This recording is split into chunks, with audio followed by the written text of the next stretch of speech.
إن الحمد لله نحمده ونستعينه ونستغفره ونؤمن به ونتوكل عليه ونعوذ بالله من شرور أنفسنا ومن سيئات أعمالنا من يهده الله فلا مضل له ومن يضلل فلا هادي له وأشهد أن لا إله إلا الله وحده لا شريك له وأشهد أن محمدا عبده ورسوله أما بعد فإن خير الحديث كتاب الله وخير الهدي هدي محمد صلى الله عليه وسلم وشر الأمور محدثاتها وكل محدثة بدعة وكل بدعة ضلالة وكل ضلالة في النار. أعوذ بالله السميع العليم من الشيطان الرجيم من همزه ونفخه ونفثه. بسم الله الرحمن الرحيم. لو أنزلنا هذا القرآن على جبل لرأيته خاشعا متصدعا من خشية الله وتلك الأمثال نضربها للناس لعلهم يتفكرون. وقال تعالى إن هذا القرآن يهدي للتي هي أقوم. عن عائشة رضي الله عنها قالت قال رسول الله صلى الله عليه وسلم الماهر بالقرآن مع السفرة الكرام البررة والذي يتتعتع له أجران. رواه البخاري. محترم حاضرین جمعہ، خواتین اسلام، نوجوان دوستوں، عزیز بچوں، آج کے اس خطبہ جمعہ میں آپ حضرات کے سامنے قرآن مجید کے حقوق کے تعلق سے چند باتیں ذکر کی جائیں گی۔ اللہ تعالیٰ سے دعا کیجیے کہ اللہ تعالیٰ ہمیں قرآن مجید کے ان حقوق کو ادا کرنے کی توفیق عطا فرمائے۔ قرآن مجید ایک عظیم الشان کتاب ہے جس کے عجائبات کبھی ختم نہیں ہوتے اور جس کے معجزات کبھی ختم نہیں ہوتے۔ یہ قیامت تک باقی رہنے والا ابدی اور دائمی معجزہ ہے جو نبی کریم صلی اللہ علیہ وسلم کو عطا کیا گیا۔ اس قرآن کی عظمت کو بیان کرتے ہوئے خود قرآن کہتا ہے لو انزلنا هذا القرآن على جبل لرأيته خاشعا متصدعا من خشية الله۔ اے لوگو، اگر ہم اس قرآن کو کسی پہاڑ پر بھی اتار دیں تو وہ پہاڑ اللہ تعالیٰ کے خوف سے ریزہ ریزہ ہو جاتا۔ یہ اللہ تعالیٰ کہتا ہے، اسی طرح ہم مثالیں بیان کرتے ہیں ان لوگوں کے لیے جو غور و فکر سے کام لیتے ہیں۔ تو قرآن مجید اتنی عظیم کتاب ہے، یہ انسانی دل پر نازل کی گئی۔ محمد رسول اللہ صلی اللہ علیہ وسلم کو یہ معجزانہ کتاب اللہ تعالیٰ نے دی۔ اس کے معجزے کا ذکر کرتے ہوئے خود قرآن یہ کہتا ہے قُلْ لَئِنِ اجْتَمَعَتِ الْإِنسُ وَالْجِنُّ عَلَىٰ أَن يَأْتُوا بِمِثْلِ هَذَا الْقُرْآنِ لَا يَأْتُونَ بِمِثْلِهِ وَلَوْ كَانُوا بَعْضُهُمْ لِبَعْضٍ ظَهِيرًا۔ کہ آپ کہہ دیجئے کہ اس قرآن جیسا قرآن پیش کرنے کے لیے سارے جنات اور سارے انسان مل جائیں، اکٹھے ہو جائیں اور کوشش کریں کہ وہ اس جیسا ایک کلام بنا کر کے دکھا دیں تو وہ اس جیسا کلام پیش کرنے سے قاصر رہیں گے۔ لا یأتون بمثلہ ولو کان بعضهم لبعض ظہیرا، اگرچہ کہ وہ آپس میں ایک دوسرے کے مددگار ہی کیوں نہ ہو۔ قرآن نے یہ چیلنج شروع سے ہی کیا کہ اس جیسا یہ قرآن پیش کر کے دکھا دو، لیکن دنیا نہیں دکھا سکی۔ قرآن نے دوسرا چیلنج کیا، اس جیسی 10 صورتیں بنا کر کے لاؤ، دنیا نہیں پیش کر سکی۔ قرآن نے چیلنج کیا، اس جیسی ایک صورت بنا کر کے لاؤ۔ قرآن کی سب سے چھوٹی صورت سورہ کوثر ہے، اس جیسی ایک صورت بھی دنیا آج تک پیش نہیں کر سکی۔ یہ قرآن مجید کی عظمت ہے، یہ قرآن مجید کا اعجاز ہے، اور دنیا اس کے سامنے گھٹنے ٹیکنے پر مجبور ہے۔ حضرت علی رضی اللہ عنہ کا ایک قول مشہور ہے، لا تنقطع عجائبہ۔ قرآن مجید پر جتنا آپ غور کریں گے، قرآن مجید پر جتنا زیادہ آپ تدبر کریں گے، قرآن مجید کے عجائبات کا کبھی خاتمہ نہیں ہوگا۔ جتنا زیادہ غور کریں گے، جتنا زیادہ اس کے بارے میں سوچیں گے، اس کی آیات پر تدبر کریں گے، نئی نئی چیزیں آپ کو اس کے اندر ملتی جائیں گی، ہر زمانے اور ہر دور کے لحاظ سے۔ قرآن مجید کی تفسیریں کب سے لکھی جا رہی ہیں؟ سب سے پہلے مفسر قرآن عبداللہ ابن مسعود، عبداللہ ابن عباس، یہ اکابر صحابہ کرام تھے، ان کے شاگردوں نے بہت سی تفسیریں لکھی، ان کے شاگردوں نے تفسیریں لکھی، اور آج تک ہزاروں لاکھوں مفسرین قرآن مجید کی تفسیریں لکھ رہے ہیں، لیکن آج تک اس کی تفسیر اور اس کے معانی کی گناہ کو نہیں پہنچ سکے، اس کے انتہا کو نہیں پہنچ سکے۔ ایک ایسا لاپیدا کنار سمندر ہے جس کے ساحل مراد کو کوئی پہنچ نہیں سکتا۔ یہ ایسا عظیم قرآن ہے، یہ قرآن اللہ تعالیٰ نے ہمارے ہاتھوں میں دیا ہے، اور اس قرآن کے تعلق سے اللہ تعالیٰ نے فرمایا ان هذا القرآن يهدي للتي هي اقوم۔ بے شک یہ قرآن ایک ایسی چیز کی جانب رہنمائی کرتا ہے جو سب سے سیدھی اور درست ہے، یعنی ایسا راستہ تمہیں دکھاتا ہے جو بالکل سیدھا سچا ہے، اور اس پر تمہیں عمل کی دعوت دیتا ہے۔ اور جو آدمی اس کتاب مجید پر عمل کرے گا، اللہ کے نبی صلی اللہ علیہ وسلم کی وہ مشہور حدیث ہے، ان اللہ یرفع بهذا الكتاب اقواما ويضع به آخرین، کہ اللہ تعالیٰ اس کتاب کے ذریعے سے بہت سی قوموں کو سربلندی عطا کرتا ہے اور بہت سو کو ذلیل اور پست کر دیتا ہے۔ تو ہمیں چاہیے کہ ہم قرآن مجید کے تعلق سے جو ہماری ذمہ داری بنتی ہے، اس ذمہ داری کو ادا کرنے کی پوری کوشش کریں۔ محترم حاضرین، قرآن مجید کے تعلق سے ہم پر 5 حقوق ہیں، 5 حقوق قرآن آیات سے ہی احادیث کی روشنی میں آپ کے سامنے پیش کروں گا کہ 5 حقوق ہم پر عائد ہوتے ہیں۔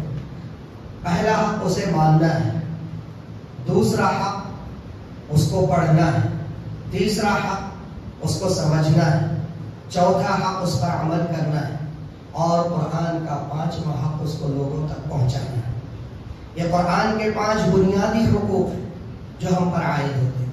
پہلا حق جس کو ہم ایمان کہتے ہیں، قرآن پر ایمان لایا جائے، قرآن کو اللہ تعالیٰ کی کتاب تسلیم کیا جائے۔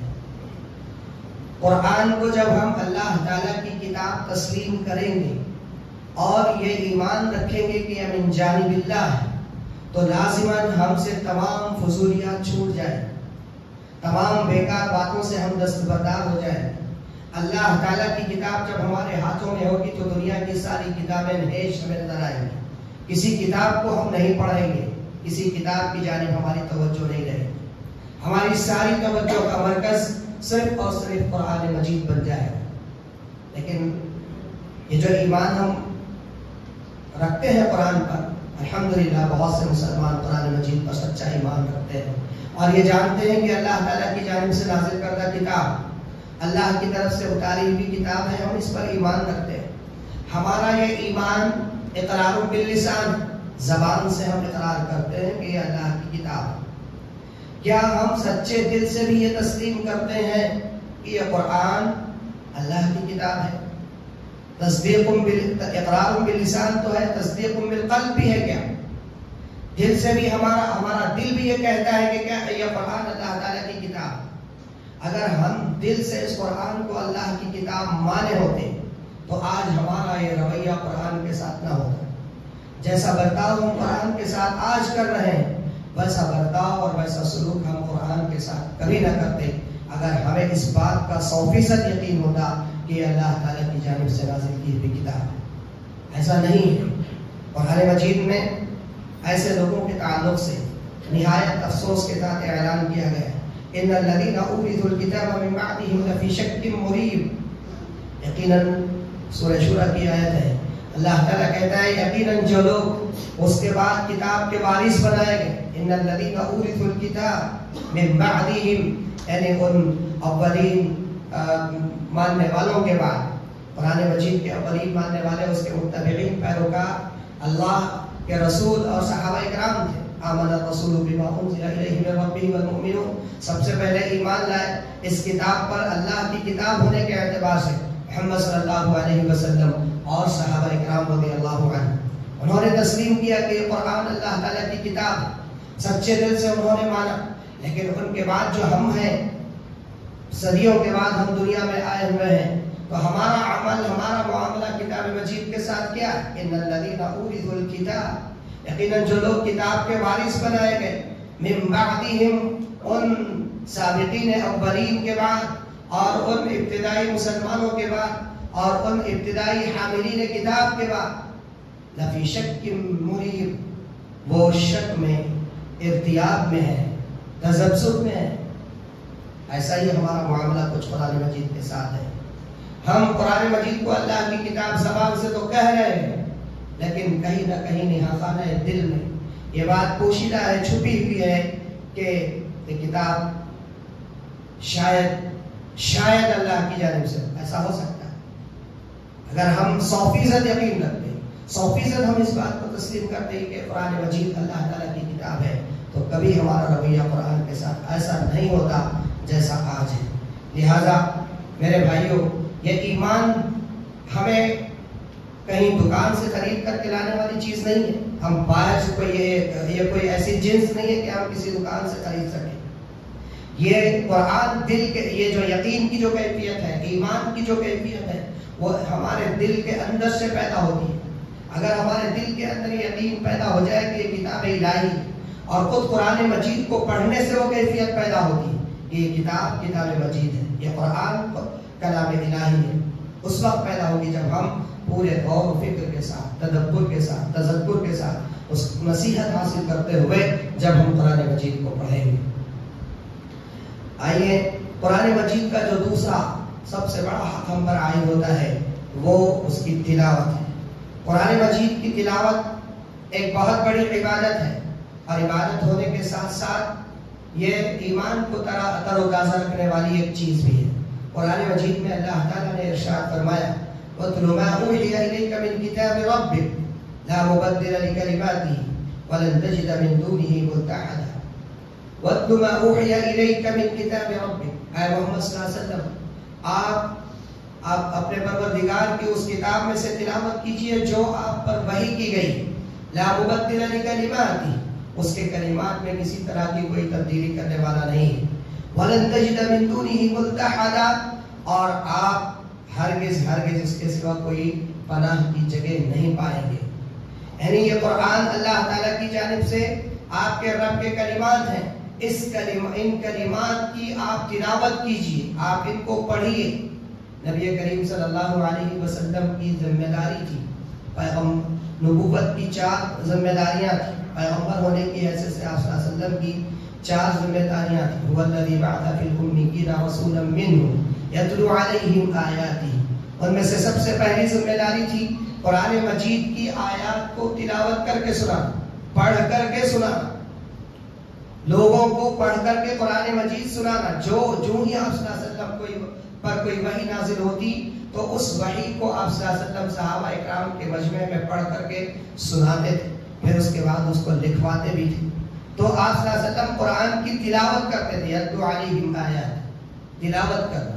تلاوت ایک عظیم الشان عمل ہے اور اللہ تعالیٰ کہتا ہے اتلو ما اوحی الیک من الکتاب کتاب میں سے جو کچھ آپ پر نازل کیا گیا ہے جو کچھ آپ کی طرف وحی کیا گیا ہے اس کی آپ تلاوت کیجئے. وَأَقِمِ الصَّلَاةَ اور نماز قائم کیجئے. تو تلاوت کی تاکید نبی کریم صلی اللہ علیہ وسلم کو کی گئی اور اہل ایمان کا یہ بس بیان کیا گیا قرآن میں کہ اہل ایمان قرآن مجید کی تلاوت کا حق ادا کرتے ہیں. الذین آتیناہم الکتاب یتلونہ حق تلاوتہ جنہیں ہم نے کتاب دی ہے وہ اس کتاب کو ایسے پڑھتے ہیں جیسے اس کو پڑھنے کا حق ہے. حق تلاوت کیا ہے؟ حق تلاوت یہ ہے قرآن کو پڑھنا ہے، ایسے پڑھنا ہے جیسے اس کو پڑھنے کا حق ہے۔ ایک تو ہم قرآن مجید کی تلاوت کریں تجوید کے ساتھ، کوشش کریں کہ ہم اچھے سے اچھی آواز میں قرآن مجید کو پڑھیں، اور روزانہ قرآن مجید کی تلاوت کا ہم معمول بنائیں۔ ایسا نہیں کہ رمضان آیا تو ہم قرآن مجید کی تلاوت کر رہے ہیں، ہر کسی کے ہاتھ میں قرآن دکھائی دے رہا، ایسا نہیں ہونا چاہیے۔ بلکہ رمضان ہو یا غیر رمضان، ایک مسلمان کے گھر سے دن اور رات کے ہر حصے میں قرآن مجید کی تلاوت کی آواز کہیں نہ کہیں سے آتی رہنا چاہیے۔ کسی محلے میں ہم مسلمان رہتے ہیں تو اس محلے کے کسی نہ کسی گھر سے رات اور دن کے ہر حصے میں قرآن مجید کی تلاوت کی آواز آتی رہنی چاہیے۔ یہ ماحول تھا مسلمانوں میں پہلے، لیکن آج مسلمانوں میں یہ ماحول قائم نہیں ہے۔ مسلمان قرآن مجید کی تلاوت نہیں کر رہے ہیں، قرآن مجید کو پڑھنا نہیں جانتے۔ کتنے ایسے بچے ہیں، کتنے ایسے بزرگ ہیں جو قرآن مجید کو دیکھ کر ناظرہ تک پڑھنا نہیں جانتے۔ اس کا اہتمام ضروری ہے، یہ حق تلاوت میں یہ چیز داخل ہے۔ اور قرآن مجید کی تلاوت کے لیے، قرآن مجید کو سیکھنے کے لیے الحمدللہ بہت ساری کوششیں ہو رہی ہیں کہ قرآن سکھایا جا رہا ہے۔ بہت سے لوگ اپنی اولاد کو حفظ کے مدرسوں میں داخلہ دلواتے ہیں، لیکن پھر بھی وہ مقدار ہمارے معاشرے میں نہیں ہے جو ہونی چاہیے۔ قرآن صحابہ کرام رضی اللہ عنہ کے زمانے میں اتنا عام نہیں تھا جتنا عام آج ہے۔ آج فون میں قرآن مجید آپ کو ملے گا، ہر گھر میں کئی قرآن مجید ملیں گے۔ وہاں صحابہ کرام کے پاس تختیوں پر اور جو ہے کھجور کے پتوں پر اور اونٹ کی ہڈیوں پر لکھا ہوا قرآن رہتا تھا، پتھروں پر قرآن لکھا ہوا رہتا تھا، کوئلے سے لکھا ہوا قرآن رہتا تھا۔ اس طرح وہ لوگ قرآن مجید کو پڑھتے تھے، یاد کرتے تھے۔ ان کے پاس قرآن مجید کو پڑھنے کے لیے سہولت بھی میسر نہیں تھی، لیکن اس کے باوجود وہ سب سے زیادہ قرآن مجید کی تلاوت کرتے تھے۔ آج ہمارے پاس تمام سہولتیں مہیا ہیں، ہر چیز ہم قرآن مجید کو ایسے ایپ قرآن مجید کے فونوں کے اندر آپ کو ملیں گے کہ آپ اپنی تجوید کی اصلاح کر سکتے ہیں، آپ صحیح پڑھ رہے ہیں یا غلط پڑھ رہے ہیں اس کا بھی آپ اندازہ لگا سکتے ہیں۔ اتنے سارے ایپ بنائے گئے ہیں اور قرآن مجید کو سکھایا جا رہا ہے۔ آپ جو ہے کسی کونے میں بیٹھ کر کے اس کا ایپ قرآن کا کھول لیں گے اور پڑھنا شروع کریں گے تو وہ خود آپ کو فون پڑھائے گا۔ معلم کے پاس پڑھنا زیادہ افضل ہے، لیکن اگر آپ کو شرم ہے، جھجک ہے، آپ چاہتے ہیں کہ قرآن سیکھیں، قرآن سیکھنے کے بہت سے ذرائع آج اللہ تعالیٰ نے بنائے ہیں۔ اگر ہم اس کے باوجود قرآن مجید کو نہیں سیکھتے ہیں، قرآن مجید کو نہیں پڑھتے ہیں تو یہ انتہائی افسوس کی بات ہے، انتہائی افسوس کی بات ہے۔ جو کتاب ہمارے ہاتھ میں دی گئی ہے ہم اس کو پڑھنا بھی نہ جانیں، یہ کتنے افسوس کی بات ہے۔ حضرت عائشہ صدیقہ رضی اللہ عنہا فرماتی ہیں الماہر بالقرآن مع السفرۃ الکرام البررہ، قرآن مجید میں پڑھنے، قرآن مجید کے پڑھنے میں جو ماہر ہے، قرآن کا ماہر مع السفرۃ الکرام البررہ، وہ بزرگ فرشتوں کے ساتھ، بڑے بڑے نیک فرشتوں کے ساتھ اس کا حشر ہوگا۔ اور والذی یتتعتع له اجران، لیکن جو قرآن اٹک اٹک کر کے پڑھتا ہے لیکن قرآن پڑھتا ہے چھوڑتا نہیں، له اجران، اس کو ڈبل ثواب ملے گا۔ قرآن اٹک کر پڑھنے والے کو ڈبل ثواب، صحیح بخاری کی حدیث۔ ہمیں قرآن مجید کو پڑھنے کی ہر ممکن کوشش کرنا چاہیے، چاہے ہم عمر کے جس مرحلے میں ہوں۔ جب قرآن مجید نازل ہوا صحابہ کرام کی عمر مختلف تھی، کوئی 30 سال کے تھے، کوئی 32 سال کے تھے، کوئی 40 سال کے، کوئی 60 سال کے، کوئی 70 سال کے بھی تھے۔ اللہ کے نبی صلی اللہ علیہ وسلم پر جب انہوں نے ایمان لایا تو وہ قرآن مجید کو اس عمر میں پڑھنا انہوں نے سیکھا۔ تو قرآن مجید کو سیکھنے کے لیے کسی عمر کی ضرورت نہیں ہے، کوئی عمر درکار نہیں ہے کہ بچپن میں ہی قرآن سیکھنا چاہیے، اب میری داڑھی سفید ہو چکی ہے، میں بوڑھا ہو چکا ہوں، اب مجھے قرآن نہیں پڑھنا چاہیے، ایسا کہیں لکھا ہوا نہیں ہے۔ آپ عمر کے جس مرحلے میں آپ کو احساس ہو جائے کہ مجھے قرآن پڑھنا نہیں آتا ہے تو آپ کو یہ احساس اپنے دل میں جگائے رکھنا چاہیے اور ساتھ ہی یہ کوشش کرنا چاہیے کہ میں حتی الامکان قرآن مجید کو سیکھنے کی کوشش کروں اور جلد سے جلد سیکھنے کی کوشش کروں۔ آج ہمارے پاس بہت وسائل ہیں قرآن کو سیکھنے کے لیے، ہم قرآن کو بآسانی سیکھ سکتے ہیں۔ ہم اجنبی زبانیں سیکھتے ہیں، کوئی انگریزی سیکھ رہا ہے، کوئی فرانسیسی سیکھ رہا ہے، کوئی جرمنی سیکھ رہا ہے اور کوئی اور جو ہے دوسرے ممالک کی مشکل ترین زبانیں سیکھ رہا۔ تو کیا وہ قرآن مجید نہیں سیکھ سکتا ہے؟ آپ کے پاس کوئی عذر باقی نہیں رہے گا، کوئی عذر نہیں ہے آپ کے پاس۔ آپ یہ نہیں کہہ سکتے کہ ہم عربی نہیں جانتے تھے اس لیے ہم نے قرآن نہیں سیکھا۔ جب آپ دوسری زبانیں سیکھ سکتے ہیں تو عربی زبان سیکھ سکتے ہیں، قرآن مجید سیکھ سکتے ہیں، تو پھر کیوں نہیں سیکھتے ہیں؟ سیکھنا چاہیے، قرآن سیکھنا چاہیے۔ اور قرآن اتنی بابرکت کتاب ہے کہ اس کتاب کو ہم نے مردوں کے لیے خاص کر دیا ہے، مزاروں پر پڑھ رہے ہیں، فاتحہ خانی کے لیے قرآن کی تلاوت ہو رہی ہے، اور قسمیں کھانے کے لیے قرآن مجید کی تلاوت کی جا رہی ہے، اور قرآن مجید کو ہاتھوں پر اٹھایا جا رہا ہے، تعویذ گھنٹے کے لیے قرآن مجید کا استعمال کیا جا رہا ہے۔ قرآن اس کے لیے نہیں آیا تھا، قرآن اس کے لیے نہیں آیا۔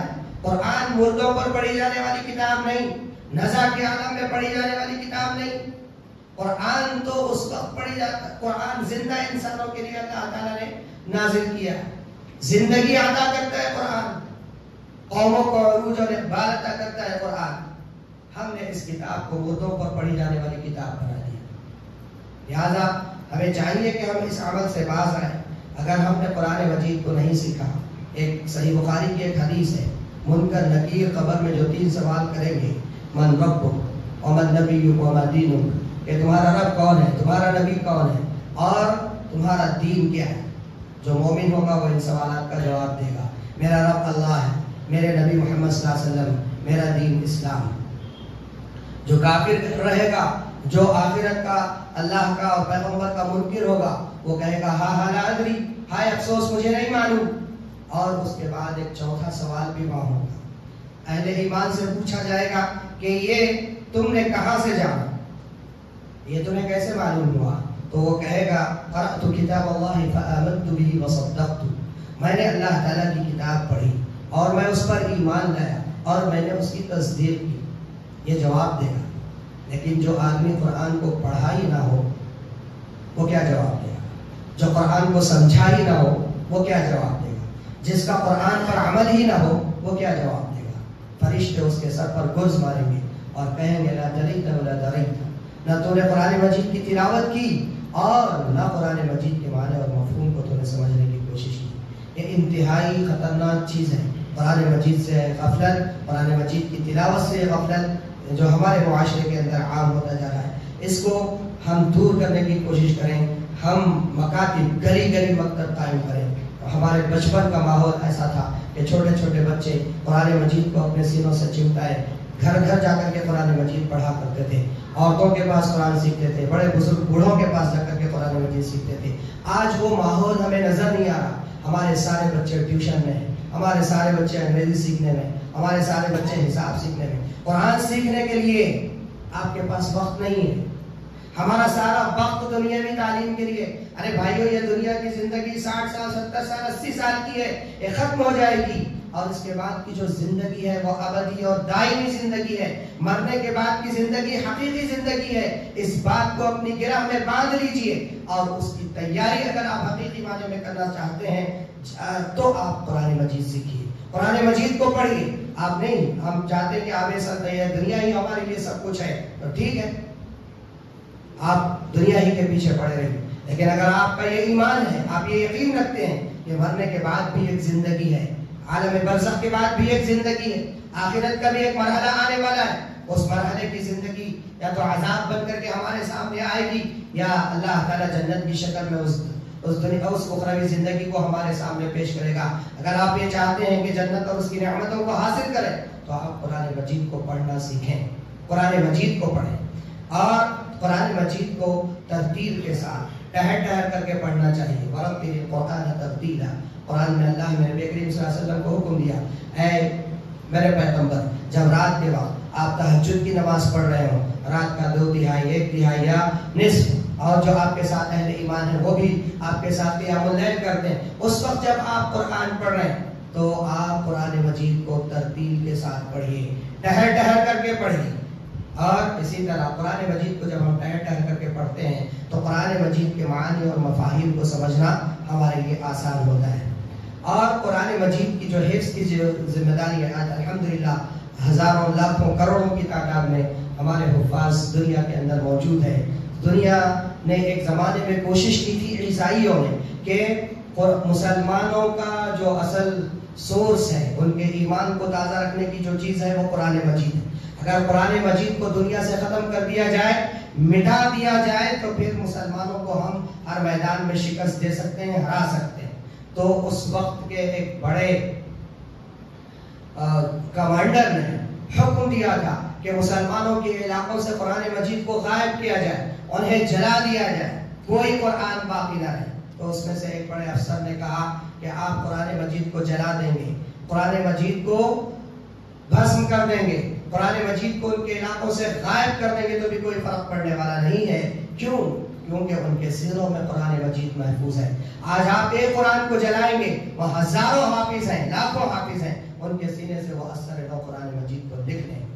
یہ حفاظت، قرآن مجید سے حفاظت کی ذمہ داری اللہ تعالیٰ نے جو ہے پورے پلاننگ کے ساتھ کی ہے۔ قرآن میں اللہ تعالیٰ کہتا ہے اِنَّا نَحْنُ نَزَّلْنَا الذِّكْرَ وَإِنَّا لَهُ لَحَافِظُونَ، ہم ہی نے قرآن مجید کو نازل کیا ہے اور ہم ہی اس کے محافظ ہیں۔ قرآن مجید ہم پڑھیں چاہے نہ پڑھیں، ہم قرآن کو یاد کریں یا نہ کریں، لیکن اللہ تعالیٰ اپنی کتاب کی حفاظت تا قیامت کرے گا، اور اس کا ایک نقطہ، ایک شوشہ، ایک حرف ادھر کا ادھر ہونے والا نہیں ہے، نہ آج تک ہوا ہے، نہ قیامت کی صبح تک ایسا ہو سکتا ہے، کیونکہ اس کی حفاظت کی ذمہ داری اللہ رب العالمین نے اپنے ذمہ لی ہے۔ اور اس قرآن مجید کا ایک تیسرا یہ ہے قرآن مجید سے نصیحت حاصل کرنا، قرآن مجید کو سمجھنا۔ قرآن مجید اپنے بارے میں کہتا ہے کہ میں ذکر ہوں، قرآن مجید اپنے آپ کو تذکرۃ و ذکرہ کہتا ہے، تذکرہ کہتا ہے، ذکرہ کہتا ہے۔ تو ذکر اور تذکرہ کے معنی ہے نصیحت کے، یاد دہانی کے۔ قرآن مجید جو ہے انسان کی فطرت کی آواز ہے، انسانی ضمیر کی آواز ہے، فطرت کی دبی ہوئی آواز قرآن ہے۔ جب آپ قرآن مجید کو صحیح سمجھ کر کے عام فہم انداز میں بھی پڑھتے جائیں گے تو آپ کہیں گے کہ یہ تو میرے دل کی آواز ہے، یہ میرے دل کی آواز ہے۔ قرآن وہ کتاب ہے اور اس کو سمجھ کر کے پڑھنے کی ضرورت ہے۔ آج ہم میں بہت سے ایسے مسلمان جو طوطے بینے کی طرح قرآن مجید کو رٹے ہوئے ہیں اور قرآن مجید کو پڑھ رہے ہیں، ناظرہ پڑھ رہے ہیں، الحمدللہ یہ بہت بڑا کار ثواب ہے، اس سے انکار نہیں، لیکن قرآن مجید کا فہم بھی ضروری ہے۔ فہم کے لیے کئی ذریعے ہو سکتے ہیں۔ آپ قرآن مجید کو یا تو خود ترجمہ قرآن کے ذریعے پڑھیں، یا کسی استاذ کے پاس بیٹھ کر کے اس کا ترجمہ سمجھیں، یا مسجد کے امام کے پاس جب وہ قرآن کا صبح شام درس دے رہا ہوتا ہے اس وقت آپ بیٹھیں اس کے سامنے اور توجہ سے اس کی ایک ایک بات کو سنیں اور سمجھنے کی کوشش کریں۔ کوئی اشکال ہو، کوئی سوال ہو، کوئی بات سمجھ میں نہ آ رہی ہو تو دریافت کر لیں، پوچھیں، 1 سے 4 لوگوں سے پوچھیں۔ فَاسْأَلُوا أَهْلَ الذِّكْرِ إِن كُنتُمْ لَا تَعْلَمُونَ، اگر کسی چیز کا تمہیں علم نہیں ہے تو اہل علم سے پوچھو، قرآن یہ کہتا ہے۔ لہذا ہمیں قرآن کو سمجھ کر پڑھنے کی ضرورت ہے۔ اور قرآن مجید میں اللہ تعالیٰ نے ایسی کئی آیات نازل فرمائی۔ اللہ تعالیٰ کہتا ہے كَذَلِكَ نُفَصِّلُ الْآيَاتِ لِقَوْمٍ يَتَفَكَّرُونَ، اسی طرح ہم قرآن کی آیتیں کھول کھول کر کے تفصیل کے ساتھ بیان کرتے ہیں ان لوگوں کے لیے جو غور و فکر کرتے ہیں۔ وَأَنزَلْنَا إِلَيْكَ الذِّكْرَ لِتُبَيِّنَ لِلنَّاسِ مَا نُزِّلَ إِلَيْهِمْ، اے محمد صلی اللہ علیہ وسلم ہم نے آپ کی جانب ذکر اتارا ہے، نازل کیا، ذکر یعنی قرآن، یاد دہانی کو اتارا ہے۔ لِتُبَيِّنَ لِلنَّاسِ، تاکہ آپ لوگوں کے سامنے اس کی ایک ایک بات کو واضح کر کے پیش کریں جو ان کی جانب اتاری گئی۔ لَعَلَّهُمْ يَتَفَكَّرُونَ، تاکہ وہ غور و فکر کریں۔ قرآن غور و فکر کی کتاب ہے، تدبر کی کتاب ہے، ایسے ہی نہیں پڑھا جاتا، سرسری پڑھی جانے والی کتاب نہیں ہے۔ ٹہر ٹہر کر کے اس کے ایک ایک نقطے پر، اس کے ایک ایک پوائنٹ پر، اس کی ایک ایک بات پر ہمیں غور کرنے کی ضرورت ہے۔ اور قرآن میں اللہ نے کہا کہ اِنَّا جَعَلْنَاهُ قُرْآنًا عَرَبِيًّا لَعَلَّكُمْ تَعْقِلُونَ، ہم نے اس قرآن کو عربی زبان میں اتارا ہے، عربی کتاب بنا کر کے اتارا ہے، لَعَلَّكُمْ تَعْقِلُونَ، تاکہ تم سمجھ سکو، عقل سے کام لے سکو۔ اور قرآن مجید ایک دو چیزیں، قرآن مجید کے اندر 2 اصطلاحات استعمال کی گئی۔ ایک اصطلاح تو تذکر کی ہے، ذکر کی ہے، دوسری اصطلاح ہے تدبر کی۔ تذکر کی اصطلاح عام ہے، عام فہم آدمی۔ قرآن مجید میں سورہ قمر کے اندر اللہ تعالیٰ نے ارشاد فرمایا وَلَقَدْ يَسَّرْنَا الْقُرْآنَ لِلذِّكْرِ فَهَلْ مِن مُدَّكِرٍ، ہم نے قرآن مجید کو آسان بنا دیا ہے کوئی نصیحت حاصل کرنے کے لیے، ہے کوئی نصیحت حاصل کرنے والا؟ یہ 4 جگہ آئی ہے یہ آیت سورہ قمر میں۔ ایک ہی صورت میں 4 جگہ اللہ تعالیٰ نے اس آیت کا ذکر کیا. وَلَقَدْ يَسَّرْنَا الْقُرْآنَ لِلذِّكْرِ فَهَلْ مِن مُدَّكِرٍ. ہم نے قرآن کو نصیحت کے لیے آسان بنا دیا ہے کوئی نصیحت حاصل کرنے والا؟ یہ 4 جگہ پوچھ رہا ہے اللہ تعالیٰ، ہم سے سوال کر رہا ہے کوئی نصیحت حاصل کرنے والا؟ تو اگر آپ قرآن کو سرسری انداز میں صرف اس کے معنی پڑھتے ہوئے بھی سمجھتے جائیں گے تو بہت سی باتیں آپ کو سمجھ میں آئیں گی. ایک عام آدمی، ایک ان پڑھ سے ان پڑھ، بہت ہی کم پڑھا لکھا انسان بھی اس طرح اگر قرآن کو پڑھے گا تو قرآن کی بہت سی باتیں اس کی سمجھ میں آئیں گی. دوسرا، قرآن کا ایک اور مرحلہ ہے، اس کو کہتے ہیں تدبر. تدبر قرآن جو ہے، قرآن پر ٹہر کر کے اس کی ایک ایک بات پر، اس کے نحوی، صرفی، بلاغی قاعدوں پر، سائنسی نکات پر، آفاق و انفس میں پھیلی ہوئی آیات پر آدمی جب غور کرتا ہے تو اس کی عمریں کھپ جاتی ہیں، لیکن وہ قرآن مجید کو سمجھ نہیں پائے گا، قرآن مجید کی گناہ کو اور اس کی انتہا کو نہیں پہنچ پائے گا. یہ وہ معجزانہ کیفیت ہے قرآن کی جو قرآن نے اپنے تعلق سے بیان کی ہے. اللہ تعالیٰ نے قرآن مجید میں گرے کے انداز میں فرمایا، شکوے کے انداز میں فرمایا، افلا یتدبرون القرآن، کیا یہ لوگ قرآن مجید پر تدبر نہیں کرتے؟ افلا یتدبرون القرآن ام علی قلوب اقفالها، کیا یہ لوگ قرآن مجید پر غور و فکر نہیں کرتے؟ کیا یہ لوگ قرآن مجید پر تدبر نہیں کرتے؟ ٹہر کر کے نہیں سوچتے کہ ہم نے اس میں کیسی کیسی دلیلیں، کیسی کیسی واضح نشانیاں پیش کی ہیں، آفاق و انفس کی کیا کیا علامتیں ہم نے اس کتاب کے اندر ذکر کی ہیں، کیا یہ عقل سے کام لیتے ہوئے اس پر غور و فکر نہیں کرتے؟ ہم علی قلوب اقفالها، کیا ان کے دلوں کے اوپر تالے چڑھے ہوئے ہیں؟ اس طرح کا گلا، اس طرح کا سوال جھجوڑا جا رہا ہے انسانیت کو کہ تم تدبر کرو، تفکر کرو، قرآن مجید پر غور و فکر کرو. اور یہ غور و فکر بڑا طویل ہوتا ہے، بہت لمبا ہوتا ہے، اتنا لمبا کہ حضرت عبداللہ ابن عمر رضی اللہ تعالیٰ عنہ کے تعلق سے آتا ہے کہ حضرت عبداللہ ابن عمر رضی اللہ تعالیٰ عنہ کو سورہ بقرہ سمجھنے میں 8 سال لگے تھے. سورہ بقرہ کو سمجھنے میں 8 سال درکار ہو. تو اتنا طویل عرصہ بھی لگ سکتا ہے کسی انسان کو قرآن پر تدبر کرنے میں، غور و فکر کرنے میں. لہذا وہ ایک تدبر کا مرحلہ ہے اور ایک ذکر کا مرحلہ ہے، نصیحت حاصل کرنے کا مرحلہ ہے. جو نصیحت حاصل کرنے کا مرحلہ ہے وہ بہت ہی آسان ہے، لیکن تدبر کا جو مرحلہ ہے وہ مشکل مرحلہ ہے. وہ مرحلہ بڑے بڑے اہل علم کے لیے اللہ تعالیٰ نے رکھا ہے. اور ذکر اور نصیحت حاصل کرنے کا جو مرحلہ ہے وہ عام آدمی بھی قرآن مجید سے نصیحت حاصل کر سکتا ہے.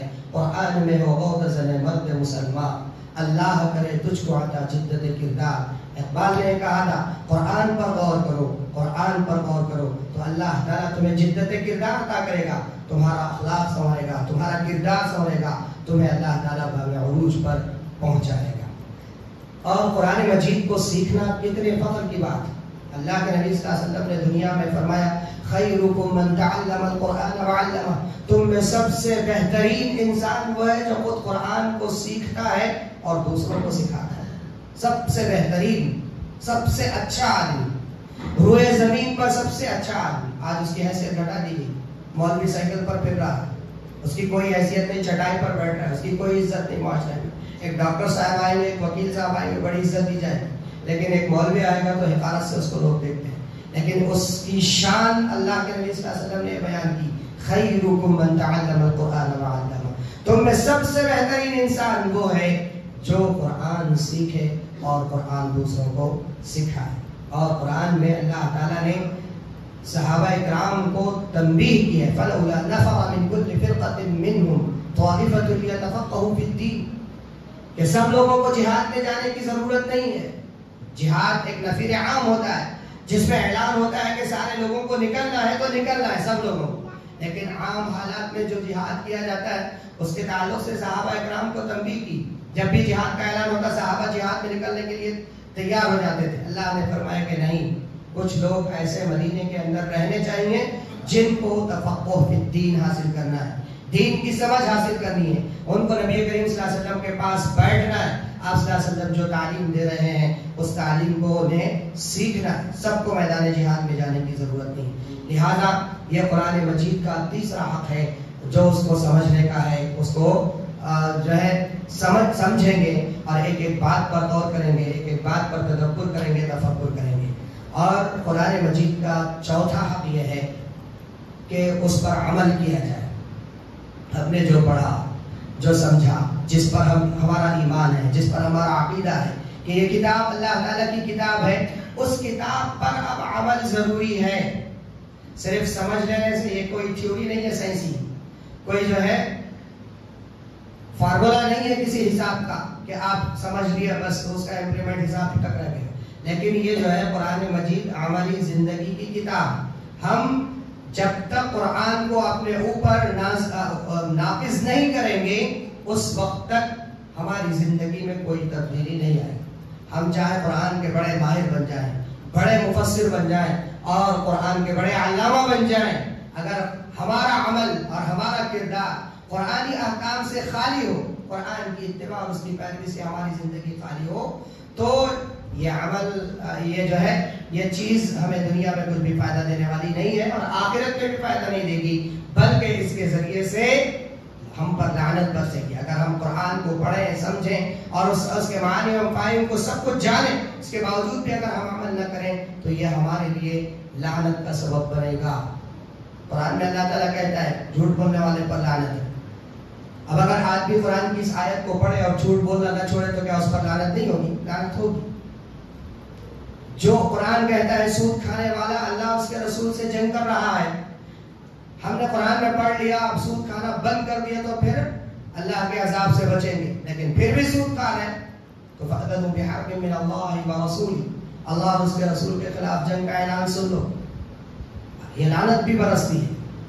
تو یہ قرآن اللہ تعالیٰ اس کتاب کے ذریعے سے کسی کو ہدایت بھی دیتا ہے، کسی کو گمراہ بھی کرتا ہے، کسی کو گمراہ بھی کرتا ہے. لہذا جب اس کتاب کو ہم پڑھیں، اس پر ایمان رکھیں اور اس کو سمجھ جائیں تو اب اس کا مرحلہ آتا ہے عمل کا. اگر ہم پھر بھی عمل نہ کریں تو پھر یہ ہمارے لیے نجات کا ذریعہ نہیں بنے گی. قرآن میں اللہ تعالیٰ نے فرمایا ان هذا القرآن يهدي للتي هي اقوم، کہ بے شک قرآن اس بات کی رہنمائی کرتا ہے جو سب سے زیادہ سچی اور درست بات ہے. یہ قرآن انسانیت کے لیے ہدایت. اور ایک جگہ اللہ تعالیٰ نے فرمایا وَمَن لَّمْ يَحْكُم بِمَا أَنزَلَ اللَّهُ فَأُولَٰئِكَ هُمُ الْكَافِرُونَ، جو اللہ تعالیٰ کی نازل کردہ کتاب کے مطابق فیصلہ نہ کریں وہ لوگ کافر ہیں. اور ایک ترمذی کی حدیث ہے مَا آمَنَ بِالْقُرْآنِ مَنِ اسْتَحَلَّ مَحَارِمَهُ، اس آدمی کا قرآن پر کوئی ایمان نہیں ہے جو قرآن کی حرام کردہ چیزوں کو حلال سمجھے. قرآن کا اس پر کوئی ایمان نہیں. قرآن نے سود حرام کیا ہے، ہم اس کو حلال سمجھ رہے ہیں. رشوت حرام کی ہے، حلال سمجھ رہے ہیں. بدکاری اور زناکاری کو قرآن نے حرام قرار دیا ہے، بدکاری کر رہے ہیں. تو ہمارا قرآن پر ایمان نہیں ہے، اس کی حرام کردہ چیزوں کو اگر ہم حلال سمجھ لیں تو ایمان کا تقاضا یہ ہے، اس کو ماننے کا تقاضا یہ ہے کہ ہم قرآن جیسا ہمیں رہنمائی کر رہا ہے اس رہنمائی کے مطابق ہم عمل کرتے جائیں. شرح السنہ کی ایک حدیث ہے، اللہ کے نبی صلی اللہ علیہ وسلم نے ارشاد فرمایا لا يؤمن احدكم حتى يكون هواه تبعا لما جئت به، کہ تم میں سے کوئی آدمی اس وقت تک مومن نہیں ہو سکتا جب تک کہ اس کی خواہشات نفس میری لائی ہوئی شریعت کے تابع نہ بن جائے. اگر ہماری خواہشات اللہ کے نبی صلی اللہ علیہ وسلم کی سنت کے تابع نہیں بنیں گی تو پھر ہمارے ایمان میں کھوٹ ہے. ہمیں چاہیے کہ قرآن مجید کو سمجھیں اور سمجھنا اور اس پر عمل کرنا کچھ بھی دشوار نہیں ہے. قرآن مجید پر اگر ہم عمل نہیں کریں گے تو کتاب الہی ہماری مثال جو ہے اس گدھے سے دیتا ہے جس کے اوپر کتابوں کا بوجھ رکھا ہوا ہے. سابقہ مذاہب کے ماننے والے، تورات اور انجیل کے ماننے والے، جب انہوں نے اپنی کتابوں پر عمل کو ترک کر دیا تو اللہ تعالیٰ نے ان کے تعلق سے قرآن میں مثال اتاری، اور یہ مثال ہم پر بھی فٹ ہوگی جب ہم قرآن مجید کے مطابق عمل نہیں کریں گے. مثل الذین حملوا التوراة ثم لم يحملوها كمثل الحمار يحمل اسفارا، ان لوگوں کی مثال جنہیں تورات کا حامل بنایا گیا ثم لم يحملوها، پھر انہوں نے اس کو نہیں اٹھایا، مطلب ہے کہ انہوں نے اس کے مطابق جب عمل نہیں کیا تو ان کی مثال اس گدھے کی سی ہے جس کی پیٹھ پر بوجھ لادا گیا ہو. تو اگر ہم قرآن پر عمل نہیں کریں گے تو ہم زبانی باتیں ہزار کر لیں، قرآن کے مطابق ہماری زندگی اگر تبدیل نہیں ہو رہی ہے، چینج نہیں ہو رہی ہے، بدل نہیں رہی ہے، تو پھر ہمارا قرآن کو پڑھنا اور اس پر ایمان رکھنا سب بیکار ہے۔ تبدیلی ہونی چاہیے، بدلاؤ آنا چاہیے۔ جب تک بدلاؤ نہیں آئے گا کچھ بھی نہیں ہوگا۔ صحابہ کرام کے کانوں میں قرآن کی آواز پڑی کہ شراب حرام ہو گئی، ہانڈیاں پھوڑ کر کے پھینک دی، سود حرام ہو گیا، سود کھانا بند کر دیا گیا، رشوت حرام چھوڑ دیا گیا، بدکاری حرام چھوڑ دی گئی۔ جس کا بھی قرآن نے اعلان کیا نماز قائم کرو، نماز قائم کی گئی، زکات دو، زکات دی گئی۔ عین حالت نماز میں قبلہ بدل دیا گیا، رکوع کی حالت میں تھے، رکوع کی حالت میں فوراً اس حکم پر عمل ہوا۔ مسجد قبلتین آج بھی موجود ہے، 2 قبلوں والی مسجد، اس مسجد میں نماز ہو رہی تھی، ندا پہنچی، آواز پہنچی کہ قبلہ بدل دیا گیا ہے، بیت المقدس سے خانہ کعبہ کی طرف کر دیا گیا ہے۔ عین نماز کی حالت میں انہوں نے قبلے کو بدل دیا، اس طرف سے اس طرف ہو گئے، امام صاحب یہاں تھے وہاں چلے گئے۔ یہ تبدیلی ہوتی ہے، ایسے عمل ہوتا ہے۔ جو حکم ہمارے کانوں میں پڑا اس پر عمل ضروری ہے۔ اللہ کے نبی صلی اللہ علیہ وسلم کیا تھے؟ حضرت عائشہ صدیقہ رضی اللہ عنہا سے پوچھا گیا کہ آپ صلی اللہ علیہ وسلم کا اخلاق کیا تھا؟ تو کہا، حضرت عائشہ نے کہا خلقہ القرآن، آپ صلی اللہ علیہ وسلم چلتا پھرتا قرآن تھے، آپ کا اخلاق قرآن تھا۔ قرآن پڑھتے جاؤ، اللہ کے نبی صلی اللہ علیہ وسلم کی سیرت کو مرتب کرتے ہیں۔ قرآن کا ایک پوائنٹ اللہ کے نبی صلی اللہ علیہ وسلم کی زندگی میں مکمل بدرجہ اتم موجود تھا۔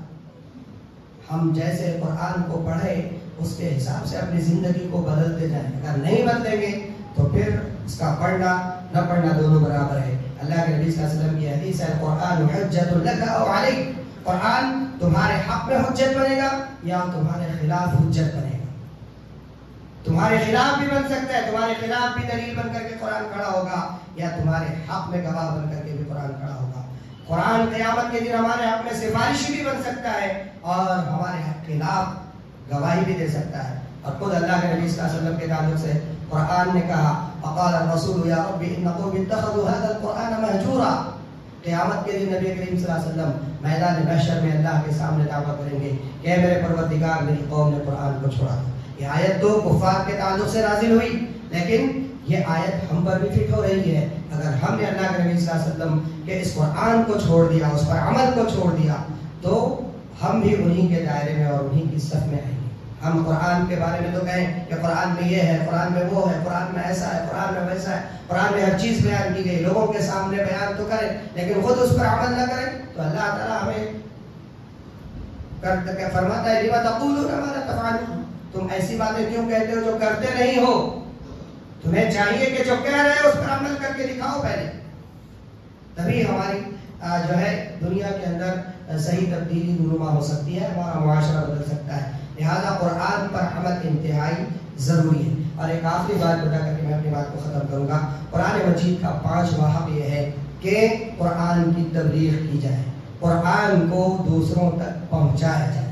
یا ایھا الرسول بلغ ما انزل الیک من ربک فإن لم تفعل فما بلغت رسالته واللہ یعصمک من الناس۔ اللہ تعالیٰ قرآن مجید میں محمد صلی اللہ علیہ وسلم کو حکم دے رہا ہے کہ اے محمد صلی اللہ علیہ وسلم، آپ اس قرآن کو دوسروں تک پہنچا دیجیے۔ یا ایھا الرسول بلغ ما انزل الیک، جو آپ کی جانب آپ کے پروردگار کی طرف سے نازل کیا گیا ہے اس کو بے کم و کاس دوسروں تک پہنچا دیجیے۔ فإن لم تفعل، اگر آپ نے ایسا نہیں کیا، فما بلغت رسالتہ، آپ نے اپنی پیغمبری کا حق ادا نہیں کیا۔ اللہ نے جو آپ کو نبوت اور پیغمبری کے بلند منصب پر سرفراز کیا ہے، آپ نے اس کا حق ادا نہیں کیا۔ اللہ یعصمک من الناس، اس تبلیغ دین میں، ابلاغ دین میں، دعوت دین میں ڈرنے کی کوئی ضرورت نہیں ہے، اللہ آپ کی حفاظت کرے گا۔ آج کے کافر کفار مکہ سے زیادہ سخت نہیں ہے، لیکن اس ماحول میں، اس ڈرے سے ہمیں ماحول میں ہمارے بچنے کا ایک ہی ذریعہ ہے، ایک ہی ذریعہ، اللہ کی قسم ایک ہی ذریعہ ہے، وہ ذریعہ ہے دعوت دین۔ اگر آپ نے اللہ کا پیغام اللہ کے بندوں تک نہیں پہنچایا تو کل قیامت کے دن یہی کافر یہ آپ کے اڑوس پڑوس میں رہنے والا غیر مسلم آپ کا دامن پکڑ کر کے کہے گا کہ پروردگار یہ عبداللہ یا عبد الرحمن یہ محمد یا احمد میرے بغل میں رہتا تھا، میرے گھر کے آزو بازو رہتا تھا، یہ مسجد کو جاتا تھا، نماز پڑھتا تھا، توحید پر قائم تھا، لیکن اس نے کسی دن مجھے نہ توحید بتائی، نہ نماز کے بارے میں بتایا، نہ اسلام کے بارے میں بتایا۔ آپ کا جواب وہاں کچھ نہیں ہوگا۔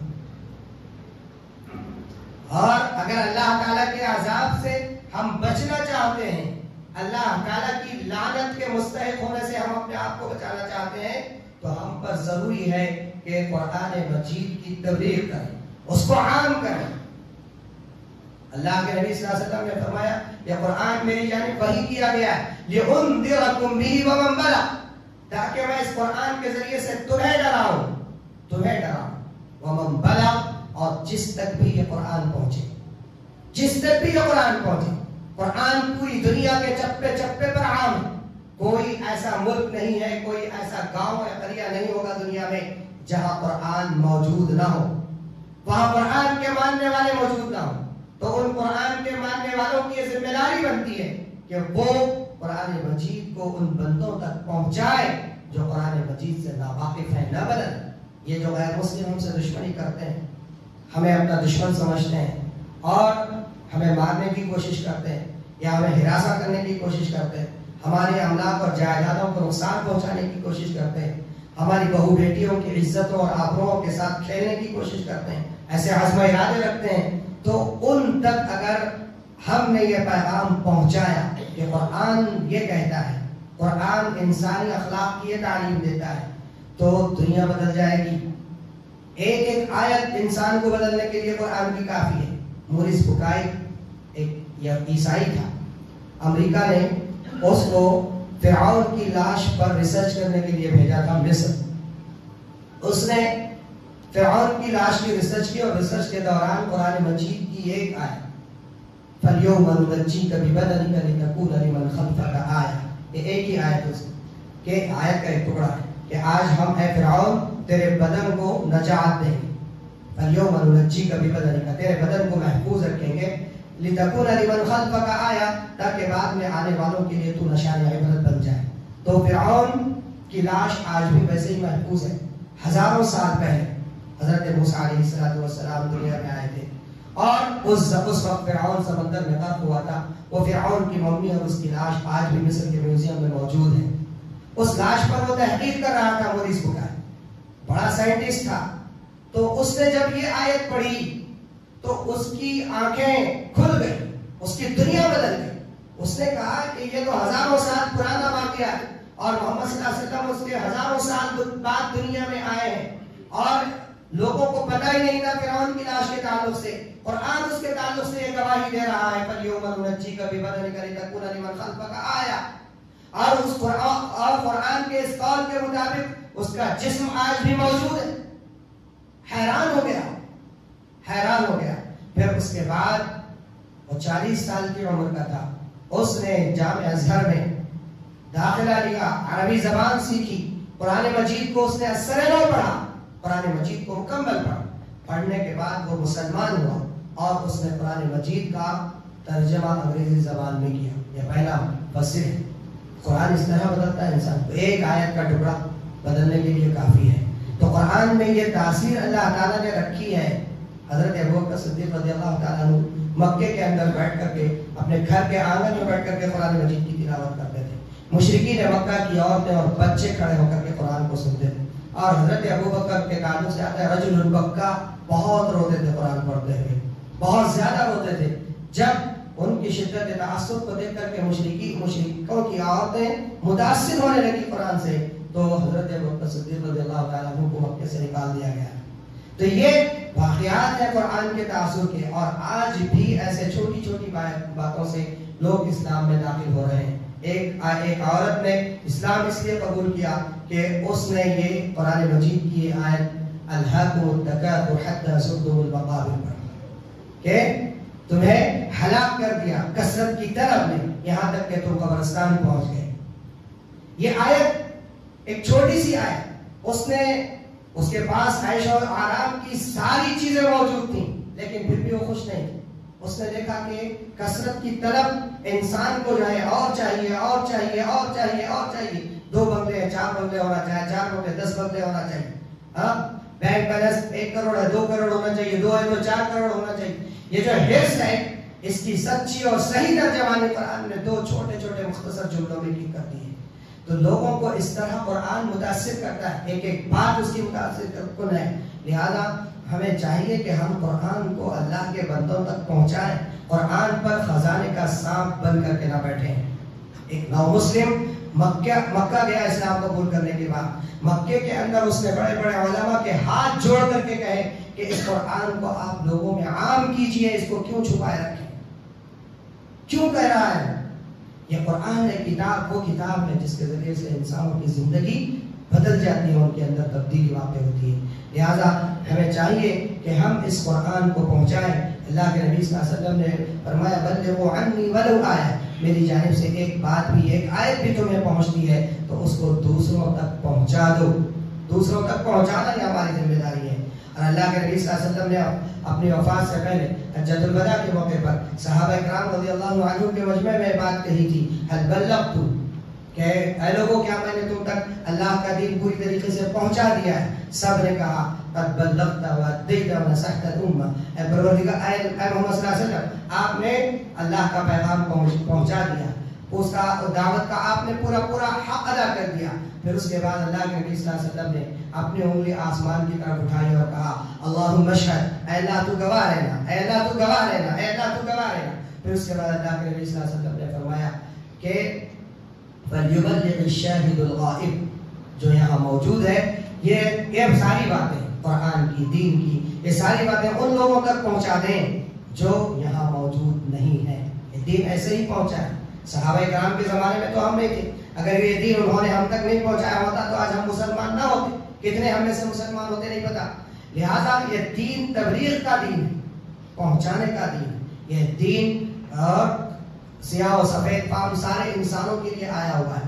جن و انس کے لیے یہ دین ہے, دین اسلام. مسلمانوں کے لیے بھی ہے, غیر مسلموں کے لیے بھی ہے, افریقیوں کے لیے بھی ہے, امریکیوں کے لیے بھی ہے, گوروں کے لیے بھی ہے, کالوں کے لیے بھی ہے, اور یہ دین ہندو کے لیے بھی ہے, اور یہ دین مسلمان کے لیے بھی ہے. خدا للناس اللہ تعالیٰ نے کہا یہ ساری انسانیت کی ہدایت کے لیے آیا ہوا دین ہے.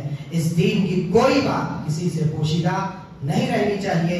یہ ذمہ داری ہم مسلمانوں کی ہے. اگر ہم نے اس ذمہ داری کو صحیح ڈھنگ سے ادا کیا تو یہ ماحول جو آج ہمیں نظر آ رہا ہے, یہ ماحول خود بخود ختم ہو جائے گا, نفرتیں مٹ جائیں گی, اور اللہ تعالیٰ کا دین غالب آئے گا. اور اللہ کا دین آیا ہی ہے غالب ہونے کے لیے.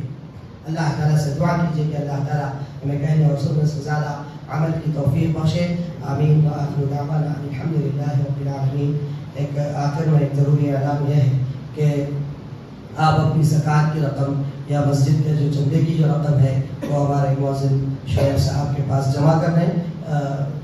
اللہ تعالیٰ آپ سب کو جزائے خیر عطا فرمائے. بارک اللہ لنا ولکم فی القرآن العظیم ونفعنا وإیاکم بالذکر والآیات الحکیم. انہ تعالی جواد کریم ملک بر رؤوف رحیم.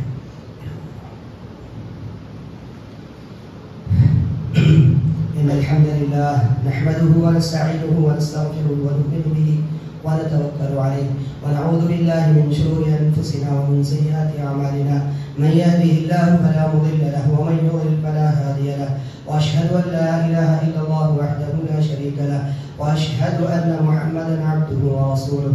أما بعد فإن خير الحديث كتاب الله وخير الهدي هدي محمد صلى الله عليه وسلم وشر الأمور محدثاتها وكل محدثة بدعة وكل بدعة ضلالة وكل ضلالة في النار. أعوذ بالله السميع العليم من الشيطان الرجيم. إن الله وملائكته يصلون على النبي يا أيها الذين آمنوا صلوا عليه وسلموا تسليما. اللهم صل على محمد وعلى آل محمد كما صليت على إبراهيم وعلى آل إبراهيم إنك حميد مجيد. اللهم بارك على محمد وعلى آل محمد كما باركت على إبراهيم وعلى آل إبراهيم إنك حميد مجيد. اللهم صل وسلم وبارك على جميع الأنبياء والمرسلين والصحابة والتابعين ومن تبعهم بإحسان إلى يوم الدين. اللهم انصر من نصر دين محمد صلى الله عليه وسلم واجعلنا منهم آمين. واخذل من خذل دين محمد صلى الله عليه وسلم ولا تجعلنا منهم وإياكم آمين. عباد الله رحمني ورحمكم الله، إن الله يأمر بالعدل والإحسان وإيتاء ذي القربى وينهى عن الفحشاء والمنكر والبغي يعظكم لعلكم تذكرون. اذكروا الله العلي العظيم يذكركم وادعوه يستجب لكم، ولذكر الله تعالى أعلى وأولى وأعز وأجل وأهم وأكبر. الله يعلم ما تصنعون. الصلاة